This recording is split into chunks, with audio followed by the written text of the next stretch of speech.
Welcome to the Reproducibility Podcast. I'm William Ngiam, one of the steering committee members of Reproducibility, and I'm excited and honored to be joined by Priya Silverstein and Ane Ayegba, who are representing the Nowhere Lab. And we're going to be talking about a little bit about how community is incredibly important in research, and and talk about how the Nowhere Lab initiative started and how it's promoting community and things like that.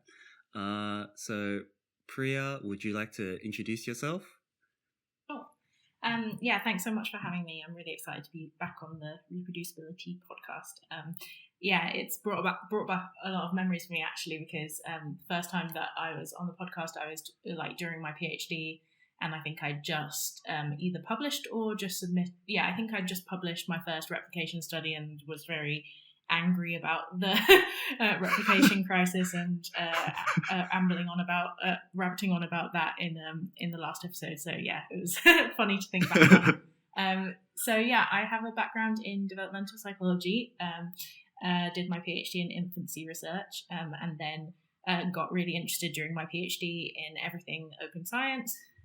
Disillusioned with the developmental psychology literature, and in general just became more interested in kind of the method side of things and improving the way we do psychology and social science more generally, more than any particular kind of research topic. And so I feel like I'm telling my life story. Go for it. It's interesting. Yeah, we want to know. Okay. Yeah. So then after my PhD, I did a short postdoc, which I ended up leaving for a multitude of reasons.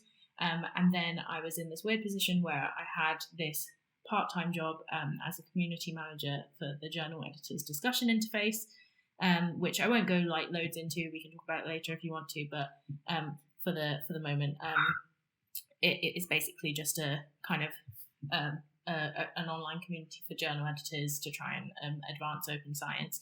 And so I was managing that community.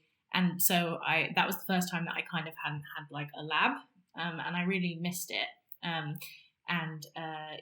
So that's kind of I can talk about should I don't know if I should. You can cut this bit out, but yeah, I don't know whether I should wait for a question about how I started Nowhere Lab or just start talking about it. Sure.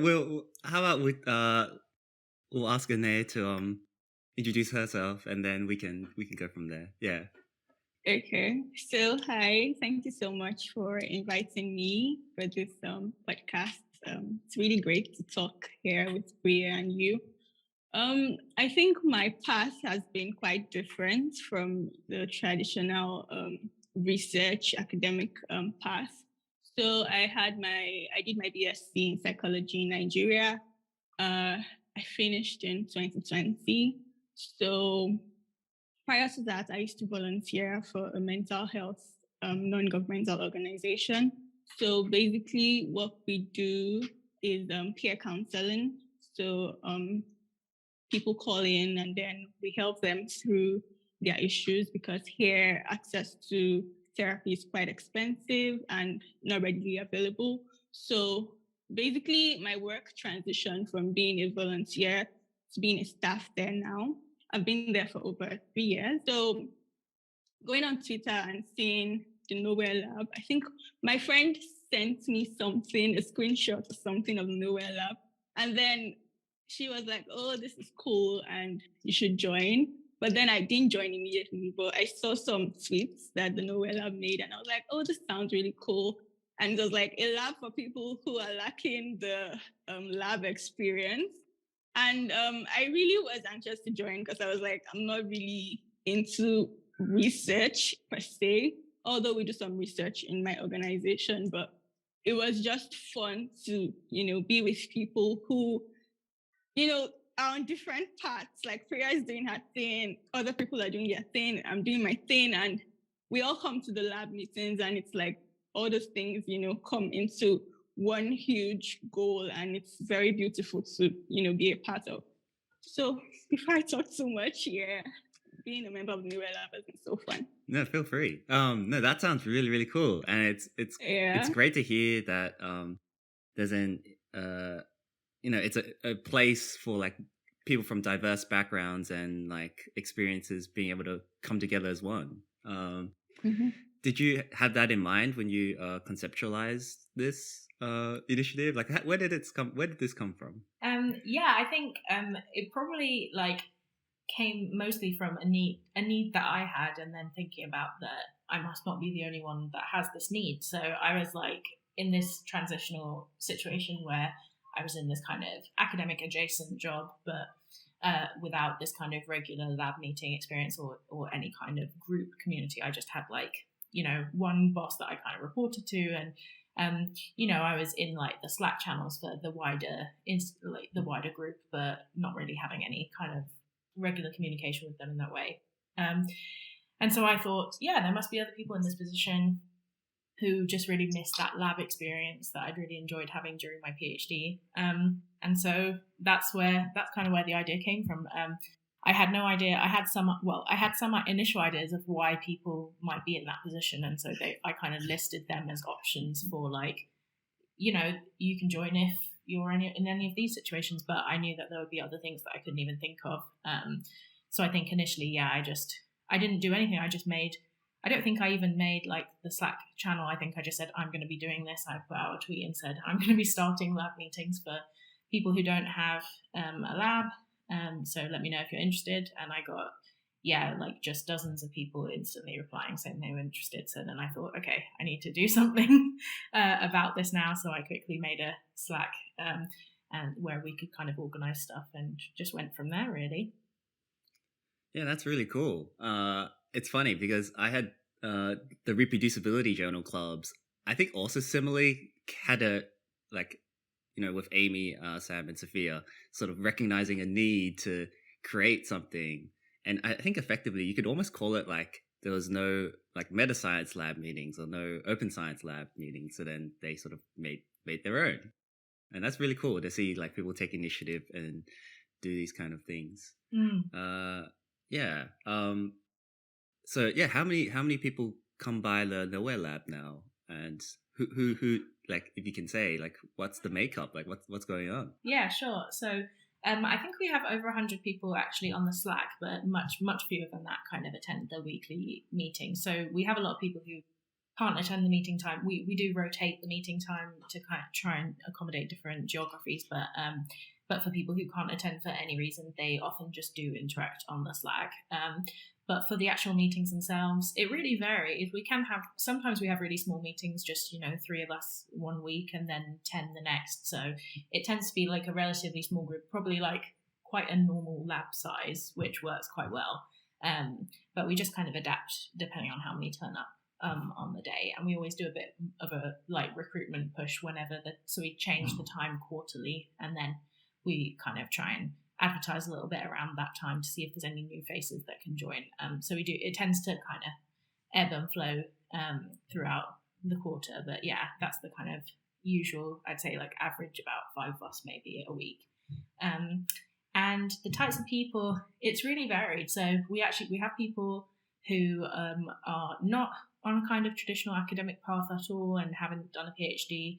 And then we have people who are master's students, PhD students, working in industry, all the way to kind of lecturers and professors. So it's really varied. It's a really varied group. We've got people from all populated continents. It's lovely to see. Like, I get so excited when everyone's faces pop up. That's so exciting. To get that really diverse mix of people. You don't really see that. Like, there's not a lot of crosstalk between disciplines / countries / backgrounds / academia versus non-industry. Like, that's pretty amazing that you've created that community. Was that like part of your motivation for joining Anair? Like, knowing that there might be like diversity in this group, or like, how did you? Like, you mentioned there was a little anxiety or like a bit of a barrier to join these kind of new initiatives, and I totally get that. It's the same with reproducibility journal clubs. Like, oh, what am I getting into? So like, what kind of like tipped the scale for you? What kind of motivations did you have?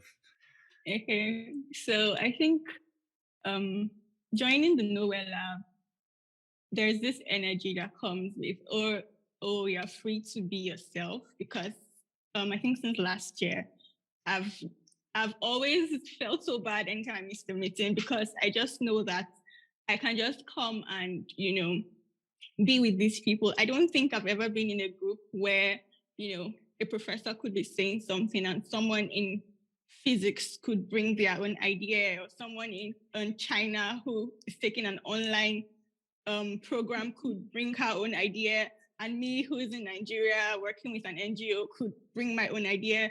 It's like, what is this amazing mix of people who come together every week for this meeting? The first meeting I had to do like an intro, and I was like, what am I going to say? I'm not like a traditional researcher. How are they going to, receive me? I was just telling myself that if I attend this first meeting and I don't, like it, or I feel like it's forced, I'm just not going to bother with the second meeting.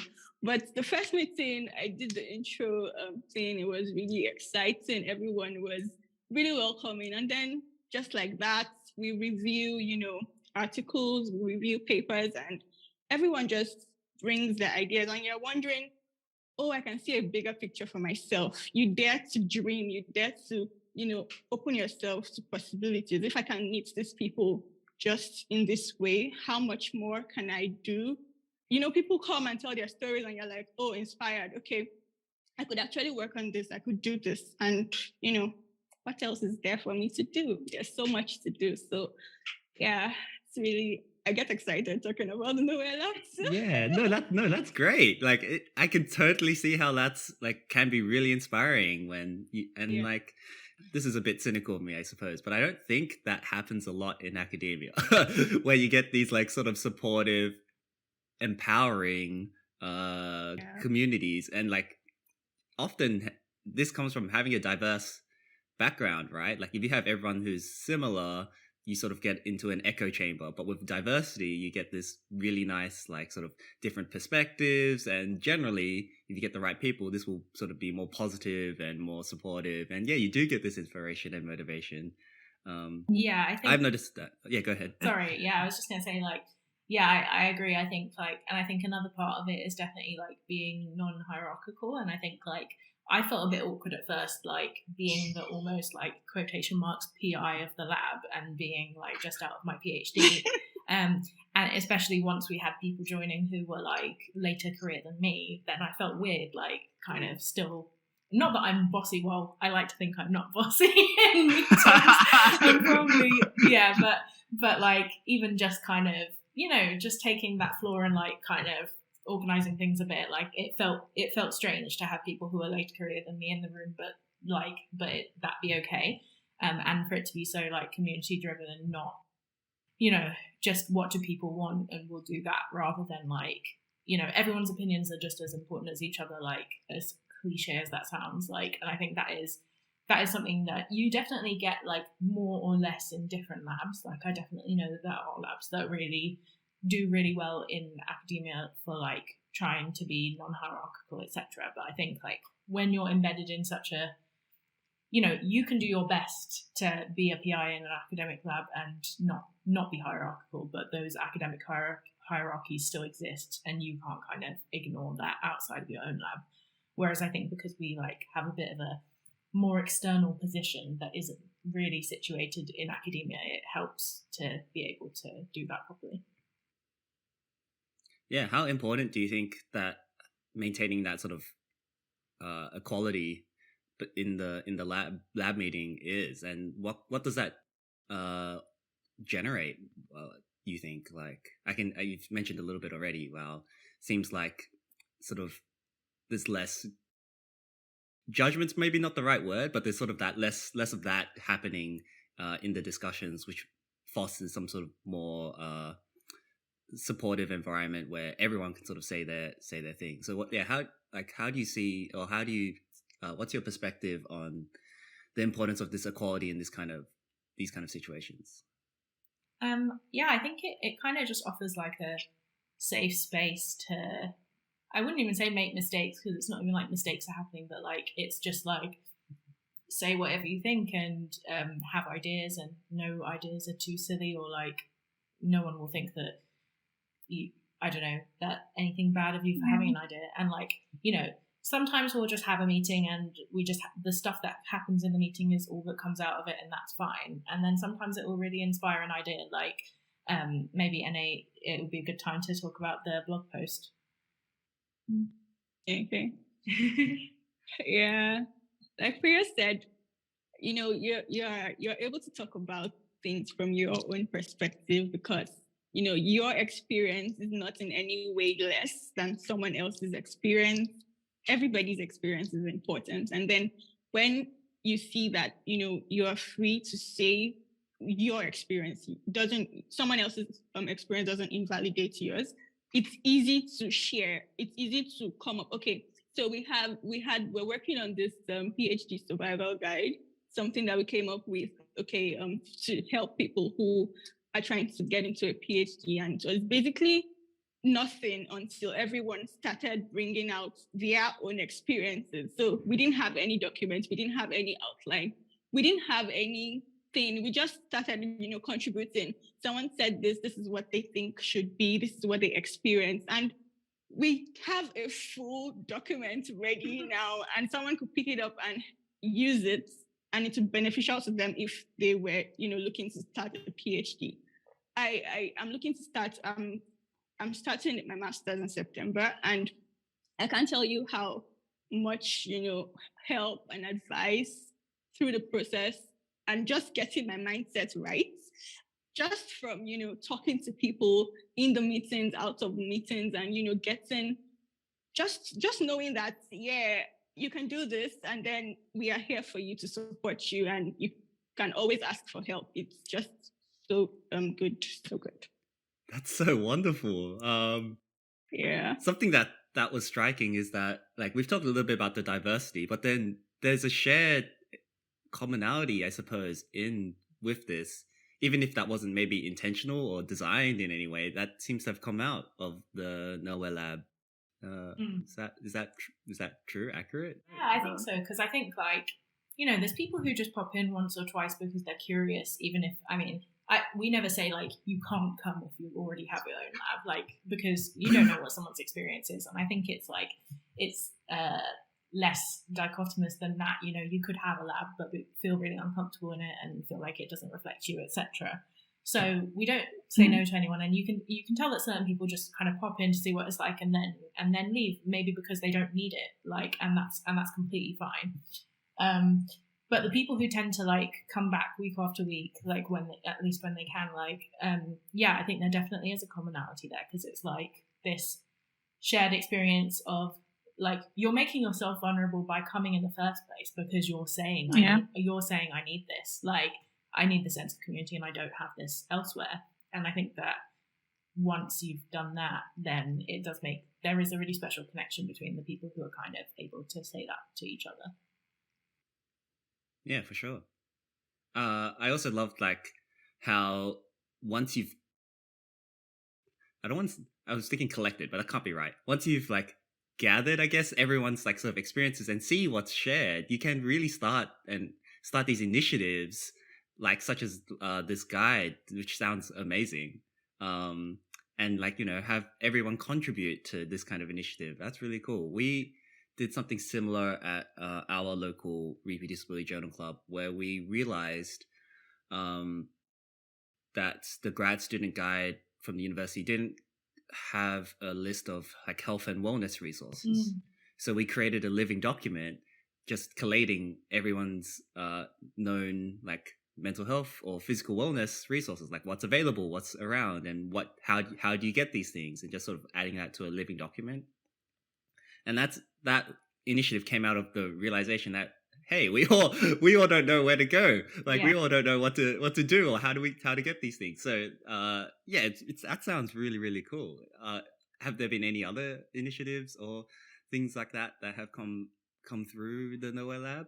That sounds so cool. The guide that you're talking about, like, that's kind of exactly the kind of thing that we have, where if we just realize there's a gap, then we'll create something, even if it's just for us and we don't want to make it public facing. Like, I think that the PhD guide has probably been one of the ones we've worked on the most extensively, so that would be the one that we're most likely, and we do plan to, like, release it publicly, if that makes sense. But we often create these things just internally as well. And then the other thing that probably will soon be public facing is a blog post which NA is leading with another master's student, Dwayne Leake. So maybe you want to talk a bit about that. Yeah. Okay. So, like you said, how you came up with the wellness guide from knowing that it didn't exist, something like that. So we were reviewing a paper in globalization of psychology. How do we make psychology more global?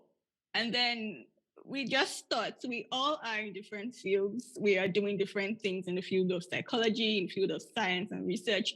So how can we make psychology global in our own fields?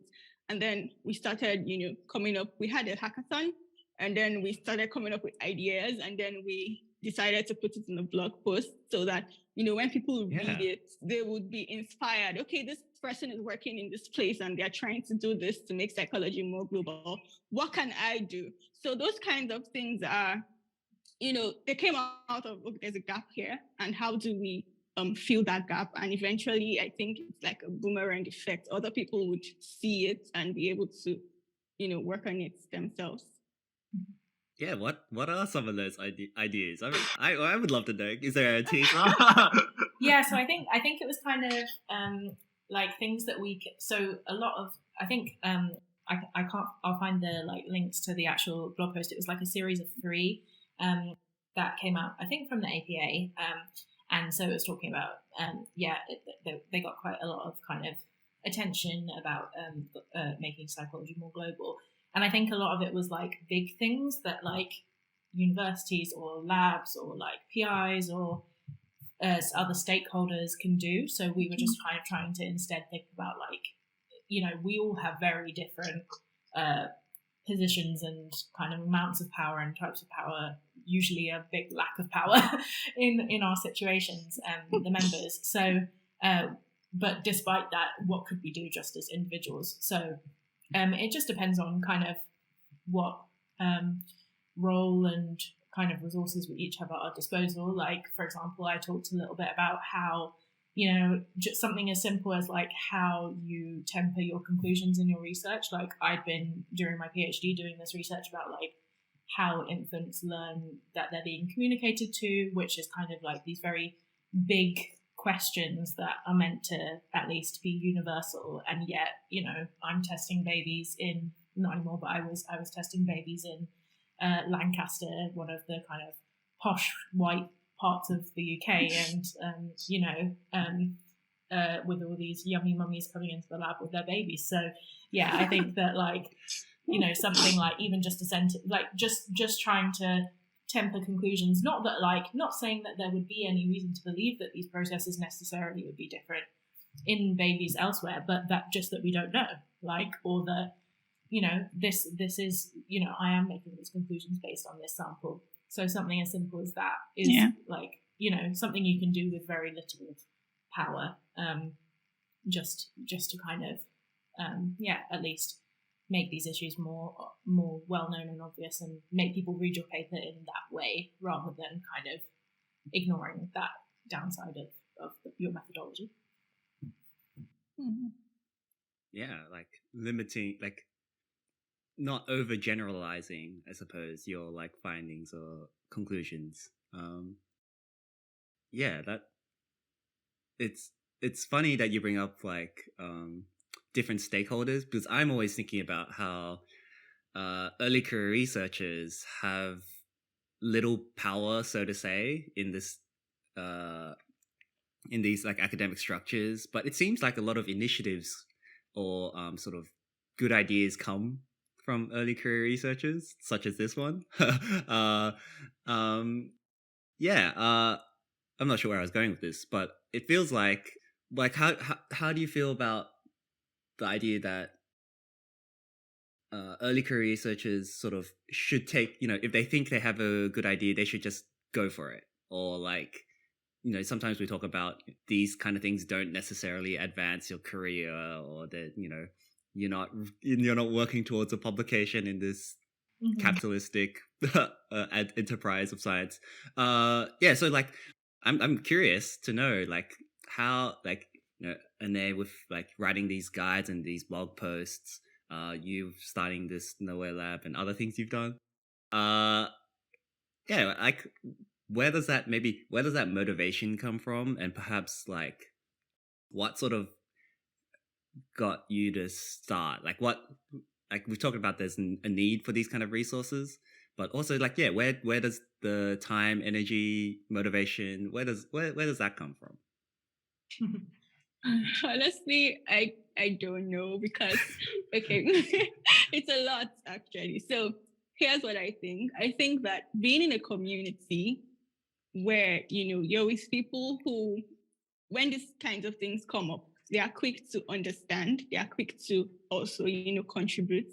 It helps you. It gives you it gives you the motivation to actually continue. It gives you there's a space where you can actually conceive these ideas, breast these ideas. There's continuity. It helps a lot. So I think that support, that community alone, it's one of the most important things that pushes one to actually do these things. And Priya said something like group one time, and it got me thinking. She was like, "Oh, our early career researchers, the ones we have in the Nowhere Lab, like we have so much to do, and anybody who's going to have us in their lab is going to be like very lucky." And honestly, that came from one session we had where everyone was just trying to pitch their ideas. And honestly, when I say I don't know where the motivation comes, when you get in the meeting, you just find yourself, contributing, even if you don't have anything to say at the point. When you read what other people say or what they write, come the next meeting, you could obviously, refer back, and you just keep building knowledge. And sometimes, when you hear people's experiences, you realize that it's not always about the publications, it's not always about, the capitalism influenced kind of, goals. There are some things that also matter. And yeah, so I love that. I love that so much.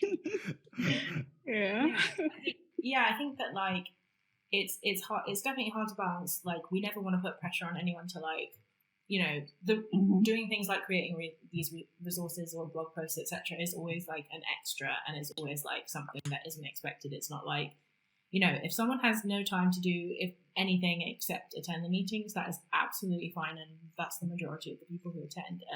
If that's why we try to do some activities within the meetings themselves rather than let there be too much like homework or anything like that. Similarly, if people don't even have the time to attend the meetings in the first place, that's also fine, and they can just interact on the Slack whenever they want. So I think part of it is definitely making it only kind of people's personal choice how much time they want to put into things.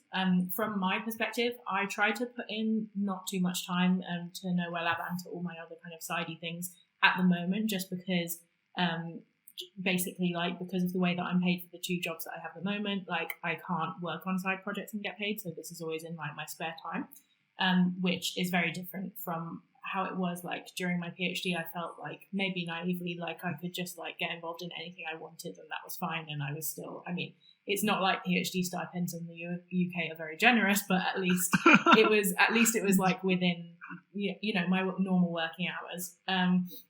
So it is a really hard thing to balance, but the thing that I try to think is basically like, I'm just going to do the things that I enjoy and that interest me, and then I'm going to see where that leads in terms of like, does it lead to an academic job? Does it lead to a non-academic job in something that I also really care about? And I think like one of the really refreshing things about Nowhere Lab is because you do have that mix of people who are in academia and aren't. You are constantly like shown examples of exciting things that can happen outside of academia, and therefore kind of it makes it a bit less scary and makes you able to not think in as much of a tactical way about what you're going to spend your time on. And maybe the things that we're, all the things we're spending our time on would make us even better academic candidates at the right institution if things catch up quick enough, but maybe they won't, and that's okay too.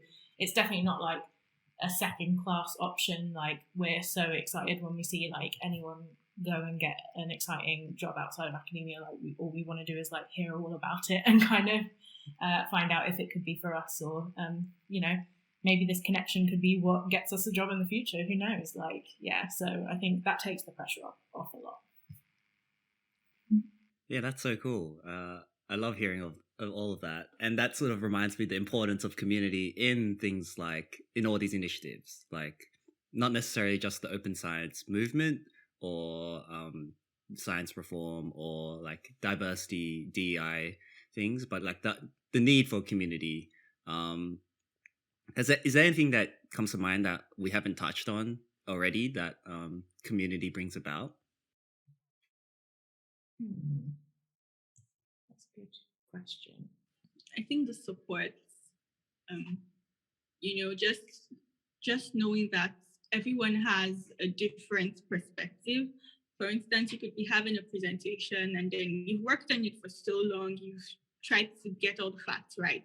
And then you bring it to the community and then everyone seems to have something to say. And you're like, why didn't I think of this before? Or I think this angle sounds more interesting. So while there is support, there's also growth, because I think, you grow over time when someone says something, when someone shares something, you read it and you've never seen it before. That's growth. And that's, it takes you from here to somewhere higher. And then when you find yourself in a conversation or in a position where you're meeting with other people from different fields and something comes up, you can say, oh, I learned that in Nowhere Lab and I can, positively contribute to this conversation or to this project, something like that. So. Yeah.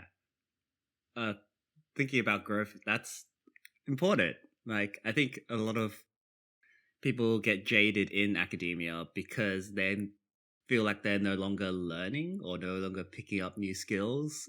They sort of start to lean towards churning output from the things that they've learned rather than continually learning. That's not totally true. It's a bit of a gross generalization of most of academia. But how important is this like growing mindset or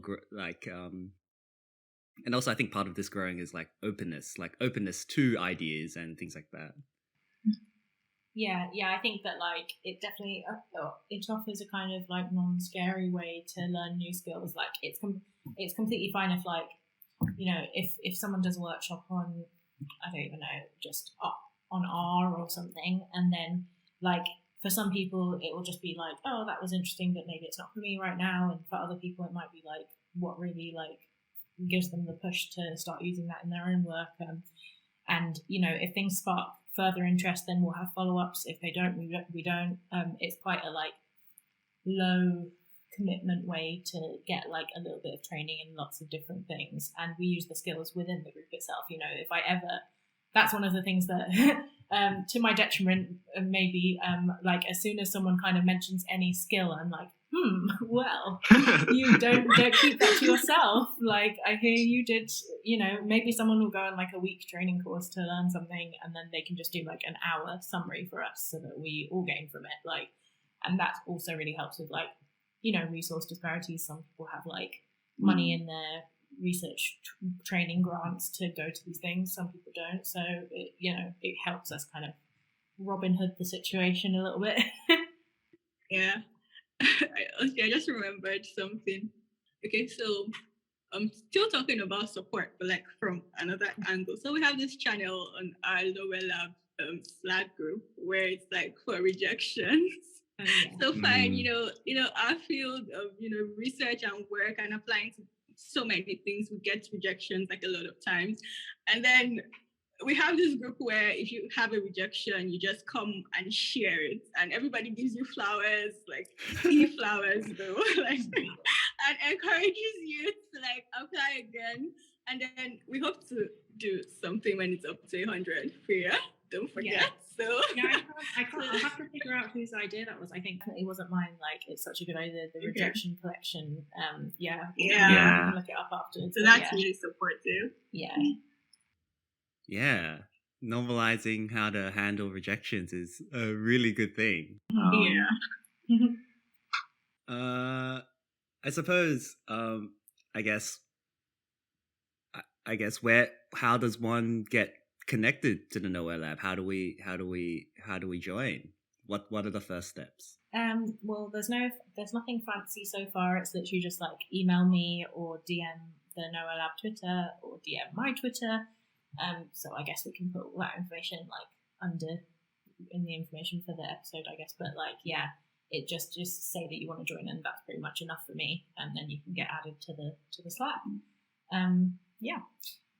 Probably when we're on the topic of support, like I think also one thing that we haven't touched on yet is like the more emotional support side of it, which like isn't necessarily related even to like academic things, or it is tangentially, but like I think that like what I was saying before about you having to be vulnerable to admit that you need the group, I think like some of the reasons that people need Nowhere Lab are already inherently like something that makes them having to share something like personal about themselves, or something upsetting about their situation, like whether it's that they, like I mentioned a little bit before, like come from a toxic lab or a toxic supervisor, or have finished their PhD but haven't been able to find a job and therefore don't have a like new lab to be a part of, or even like someone who might have been sick and therefore had to like take a break, and it doesn't have their own lab group because of that. Like there's so many different reasons that people are there, and then I think like so that supporting each other through that becomes like a really big part of it, like, and a big part of conversations on how to deal with these really difficult situations that a lot of members are in. Yeah, that like the emotional side of things is almost like it doesn't get featured enough, in my opinion, at least in discussions around like how our research processes were working. So it's really cool to see that the Nowhere Lab does provide that support, like for those who are who won't get it in their sort of local circumstance otherwise. So, and it's really cool to hear that people who come to this lab recognizing the fact that they need this sense of community sort of add to the support systems. There's no like only takers, I suppose, is what I'm thinking about. It seems like everyone has something to offer, whether that is like a shared emotional experience, like we all experience rejections, unfortunately, when it comes to research and things like that, or other barriers. Toxic environments is definitely a difficult one to deal with. And being able to reach out to an external support system seems to be really important when it's like an internal local problem that people aren't getting support with. Definitely, yeah. I think it can be like a nice escape if there's like, I mean, even though there are random connections within the group, people end up meeting people that they have known from previous like institutions or current institutions, etc. But most of the time it is a relatively like external group that is therefore like neutral on your kind of individual situation. Well, not neutral, just very much like pro you in your situation, and doesn't have the kind of awkwardness of trying to find allies within maybe a already toxic environment. So yeah, I think it works well for that as well. Yeah, really cool. Were there any last, while you have the listeners' audience's attention, is there anything you'd want to spruik? Some of our other episodes, we've laughed about spill the tea sort of segment where you can rant and go off about something that's happened if you feel like. But yeah, is there anything you'd like to share or like to say? Do you want to rant about anything, Annie? I mean, it's totally fine if you don't have anything, but go for it. I don't know how juicy this tea is gonna be. I block out, the hour where I get to go for Nowhere Lab meetings, and I just put relaxation, because honestly, sometimes I just need to stop working and take an hour for myself. That's so true. And not just have anything else doing. And people maybe think I'm doing something else, but I'm just taking some time for myself. Yeah. No, that's so critical, I think. Yeah. I'm not sure if I have any juicy tea on Nowhere Lab, and if I did, I would be a good PI and keep it secret. No, I don't know. Well, we have had. I'm trying to think. Well, we definitely had lots of Nowhere Lab friendships have started from the group, and we have had only one in-person meetup so far. So that's cool. Abby was is a NOAA Lab member, and we met up, so that was nice. And hopefully more as soon, because Enna's actually coming to do her masters in the UK. So when she moves over here, then that will definitely meet up. Yeah, you form these connections that you can like foster, and hopefully you may not lead to anything, but you can somehow end up being near each other geographically and then end up meeting in person. That's so cool. Like, yeah, and actually another connection that happened is that like I posted about a job opening in the NOAA Lab Slack, and Dwayne ended up doing that job, and therefore getting, like, he's a master's student as well, and he got some work experience at the Centre for Open Science, so that was very exciting as well. Yeah, really cool. Yeah, love that. I suppose this is a good place to end our conversation. If they have any last words, feel free to jump in. But if you'd like to tell everyone where they can follow you or find you, and also where they can follow and find the NOAA Lab. Yes, so let me quickly not get any of the handles wrong. I think on Twitter we're just the NOAA Lab, and I'm Priya Silver ST, I think, but let me check. Yeah, that is me. Yeah. What about you, Annie? Do you want me to find? I'm quite a very small Twitter account. You can find me on the @Ayegba_. So yeah. Small now, but soon to be an influencer in our Twitter ecosystems. Thank you so much for joining me. That was an awesome discussion. I hope our listeners get a lot out of that. And go check out the NOAA Lab. It seems like an awesome initiative. So. All right. Yay. Thank you, Will. You listen to Reproducibility Season 2, Episode 3, The Nowhere Lab. Special guests this episode were Priya Silverstein and Ene Ayegba, who you can find on Twitter @PriyaSilverST and @EneAyegba_. Your host this episode was William Ngiam, who's also on Twitter @Will_Ngiam. This episode was produced by William Ngiam and edited by Jan Vornhagen. Find the NOAA Lab at nowherelab.com or on Twitter @TheNOAALab. For more information on the podcast and how to start your own journal club, visit reproducibility.org. Thanks for listening.